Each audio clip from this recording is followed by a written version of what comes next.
जय हिंद, जय भारत। प्यारे दोस्तों,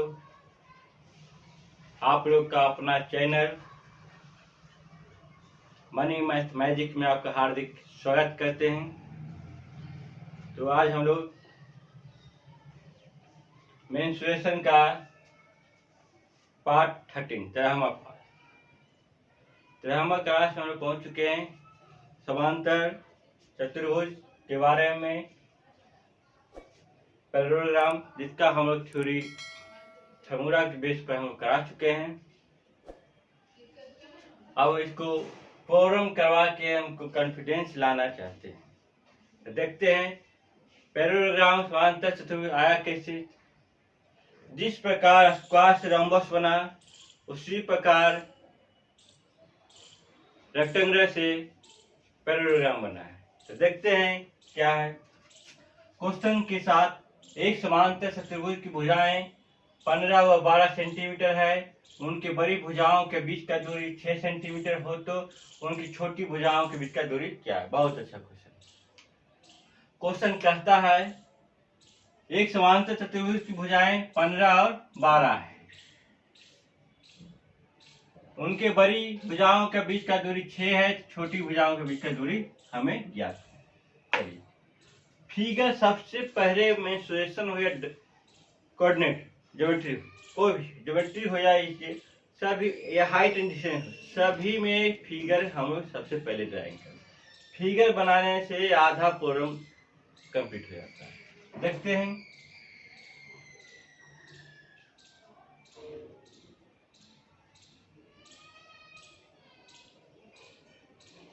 यहाँ पर 15 और 12, ये आपका सपोज 15 है, ये आपका 12 है, ये 12 और ये 15।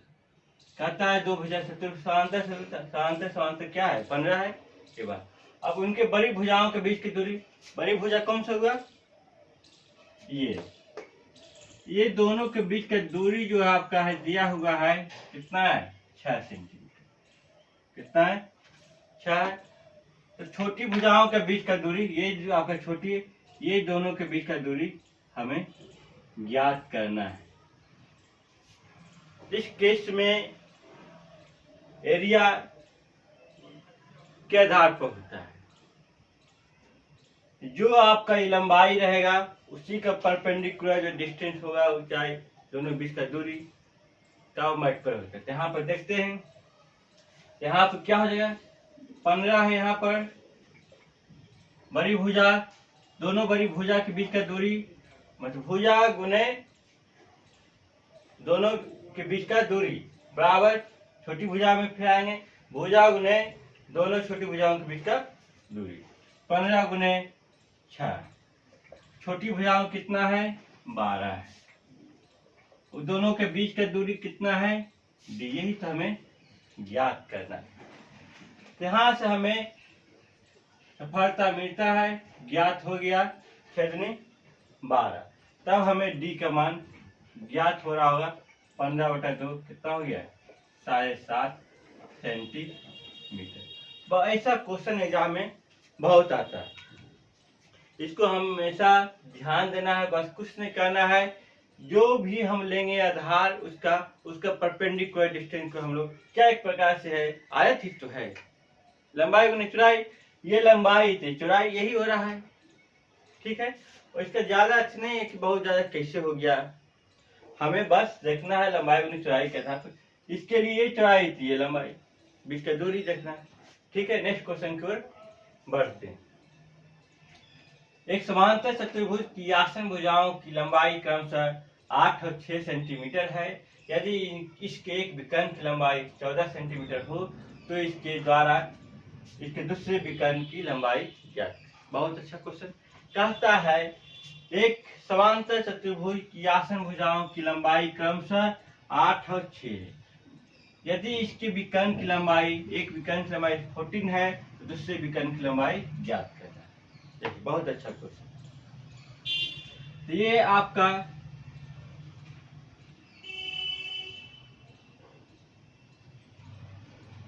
मान लेते हैं, ये आप क्या है, पैरेललोग्राम समांतर चतुर्भुज है। इसका लंबाई क्रमशः कर दिए 8 और 6, ये 8 हुआ, ये 6 हुआ, ये 8 है, ये क्लियर इतना। तो अब इसमें दो विकर्ण होगा, क्या होगा, दो विकर्ण होगा डायगोनल। अब हम देखते हैं कोई विकर्ण एक बड़ा एक छोटा तो होना है, जैसे आपका कि एंगल पर किसी पे झुका हुआ है तो आपको विकर्ण ऑटोमेटिक एक बड़ा एक छोटा होगा। यहाँ देखते हैं, मान लेते हैं कि कोई भी विकर्ण, इसको मानते हैं ये 14 होगा, तो हम लोग दूसरा डी, क्या होगा, डी मान लेते हैं। इस केस में आप न कहिएगा कि सर हम इसको 14, इसको डी। अब जैसा आएगा डी का वैल्यू जो आएगा उसके आधार पर कौन बड़ा कौन छोटा हमें ये पता नहीं है। देखते हैं, फॉर्मूला इसका होता है d1 square plus d2 square power 2 l square plus ये, कहीं से नहीं होता, वही कहानी है आपका पाइथागोरस प्रमेय ही सब जगह काम करता है। देखते हैं, यहां से हम लोग d1 कितना है 14 स्क्वायर प्लस d2 स्क्वायर बराबर 2, लंबाई चौड़ाई कितना है 8 स्क्वायर प्लस 6 स्क्वायर।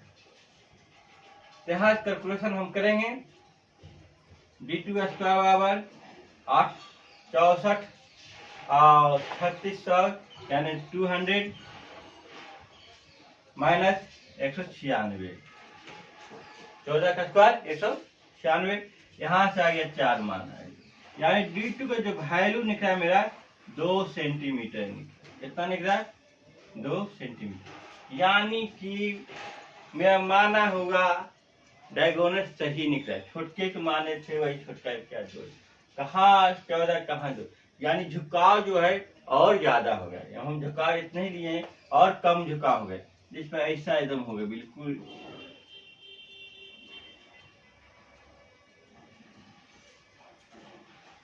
और थोड़ा झुकाव एकदम इस प्रकार, इस प्रकार में देखिए ये इतना हुआ तो ये इतना है, कमते जा रहे दूसरा। ठीक, बहुत अच्छा क्वेश्चन है, हमें ज्ञात प्राप्त हुआ है। दूसरा जो विकर्ण है उसका वैल्यू 2 सेंटीमीटर। ठीक है, नेक्स्ट क्वेश्चन की ओर बढ़ते हैं। नेक्स्ट क्वेश्चन की ओर हम लोग देखते हैं। क्वेश्चन कहता है एक समांतर चतुर्भुज की आसन भुजाएं की लंबाई क्रमशः 8 व 6 है तथा एक विकर्ण की लंबाई 10 सेंटीमीटर है, तो उसका क्षेत्रफल ज्ञात करें। लंबाई क्रमशः 8 और 6 है, एक विकर्ण की लंबाई 10 है, तो इसका क्षेत्रफल ज्ञात करें। बहुत अच्छा क्वेश्चन है, देखते हैं। सबसे पहले हम क्या करते हैं, हमेशा फिगर ड्रा करने के लिए ये 8 है, ये 6 है, एक विकर्ण आपका ये क्या है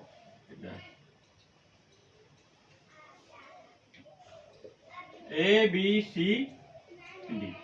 ए बी क्या एक बार समांतर चतुर्भुज है, इसमें दो त्रिभुज का निर्माण हुआ। ये भी आपका 8 है, ये 6 है। पहला त्रिभुज किसी को भी नाम कर सकते हैं, उसमें कोई फर्क नहीं है। दोनों त्रिभुज का हम लोग देखेंगे, जो जोड़ेंगे तो हमें क्या निकल जाएगा, समांतर चतुर्भुज का मान निकल जाएगा। तो यहाँ देखते हैं एक त्रिभुज का हम लोग एरिया निकालेंगे, तो इसके लिए हमें 8 6 10 है, तो क्या करेंगे, ऐसे दिखने तो लगता है कि तो आपका समकोण त्रिभुज है, मगर यहाँ समकोण का यूज नहीं करना है, समकोण 90 डिग्री लेता है। यहाँ झुकाव, तो यहाँ पर हम लोग क्या करेंगे, हीरो का फॉर्मूला लाएंगे। यहाँ पर यस बराबर जो वैल्यू होता है a plus b plus c by 2, यानी तीनों के वैल्यू जो होते हैं 8 6 10, 8 6 10 बाई 2 कितना हो जाएगा, 12 हो जाएगा। ठीक है, अब यहाँ से त्रिभुज ए बी सी बराबर जाते हैं, ये मान जितना इसका वैल्यू हो उतने इसका भी होगा। जैसे निकलेगा मान उसको हम डबल कर देंगे, S into S minus A into S minus B into S minus C. ठीक है, यस का मान आपका 12 आया, 12 गुने 12 माइनस 10, तो एक स्टेप थोड़ा लिख देते हैं, अच्छा रहेगा, माइनस सी। यहाँ से जो वैल्यू निकल रहा है 12 गुने 2 गुने 4 गुने 6। अब हम लोग देखते हैं, यहाँ अंदर उठे 6 दूनी 12, 12 12 12 गुने 2, 4 का रूट 2। यानी अब त्रिभुज ABC का जो मान आया 24 आया। कितना आया? 24 सेंटीमीटर का त्रिभुज। एक त्रिभुज का मान आया इतना 24 सेंटीमीटर का। इसलिए दोनों त्रिभुज को जब मिलाएंगे तो हमें क्या निकलेगा? समांतर चतुर्भुज का क्षेत्रफल निकलेगा। इस केस में आपका त्रिभुज ABCD का जो मान निकलेगा क्या हो जाए? 2 गुना 24 यानी 48 सेंटीमीटर स्क्वायर निकलेगा। बहुत अच्छा क्वेश्चन, लाजवाब क्वेश्चन है। क्या है? बहुत अच्छा है। इसके लिए हमें एक त्रिभुज का हीरो फॉर्मूला कि एक त्रिभुज का मान क्षेत्रफल निकाले और दोनों के त्रिभुज क्या है? आपस में इक्वल है, क्योंकि विकर्ण है जो बराबर भागों में बांटा है। जैसे एक त्रिभुज का मान दूसरा निकालने की जरूरत नहीं है, एक का निकलेगा, दूसरा हम क्या करेंगे? हम लोग मल्टीप्लाई 2 कर देंगे। ठीक है, बहुत अच्छा क्वेश्चन। नेक्स्ट क्वेश्चन की ओर हम लोग बढ़ते हैं। किसी चतुर्भुज की भुजाएं 3:4:5:6 के अनुपात में है तथा परिमाप 72 है, तो इसकी सबसे बड़ी भुजा यही है। रेशियो दिया हुआ 3, 4, 5, 6 और कहता है इसका परिमाप भी दिया हुआ है 22 है। हम जानते हैं कि परिमाप क्या होता है? चारों भुजाओं के जोड़ के जो वैल्यू होता है तो हम लोग परिमाप कहते हैं। यहाँ देखते हैं 3, 4, 5, 6 चारों के जोड़ के कितना आ रहा है? 4 से 7 और 12 6 18 आ रहा है। यानी जो भी मान लेते हैं AB plus CD plus D जितना जो भी होगा मान लेते, कोई भी आपका त्रिभुज इस प्रकार है, इस प्रकार है आपका। देखिए ये है ऐसा है, ये मान लेते हैं 3 है, ये 4 है, ये 5 है, इसे कुछ ऐसा माना हुआ है, ऐसा नहीं कि फिक्स है रेशियो में। तो हमें जोड़ के इतना पूरा खोलते हैं, यहाँ से यहाँ जोड़ते हैं तो 18 था। मैम हमें क्या हुआ? 18 के बदले क्या दिया हुआ? 72 दिया हुआ। कितना दिया हुआ? 72 दिया हुआ। कितना गुना करेंगे 18 में तो 72 आएगा। 18 चौक 72, 4 से गुना करना पड़ेगा तो हमें 72 आएगा। यहाँ हम 4 से कर दिए गुना। इससे सबसे बड़ी भुजाएं के बारे में पूछ रहा है। क्या पूछ रहा है? सबसे बड़ी भुजा के बारे में पूछ रहा है। सबसे बड़ी भुजा कौन सा दिखाई दे रहा है? 3, 4, 5, 6 में कौन सा बड़ा है? 6 बड़ा है। तो 6 में हम लोग क्या करेंगे? 4 से गुना करेंगे तो 6 चौक हमें क्या प्राप्त हुआ? 24 सेंटीमीटर, जो कि मेरा सबसे बड़ी भुजा की लंबाई निकल के प्राप्त हुआ 24 सेंटीमीटर।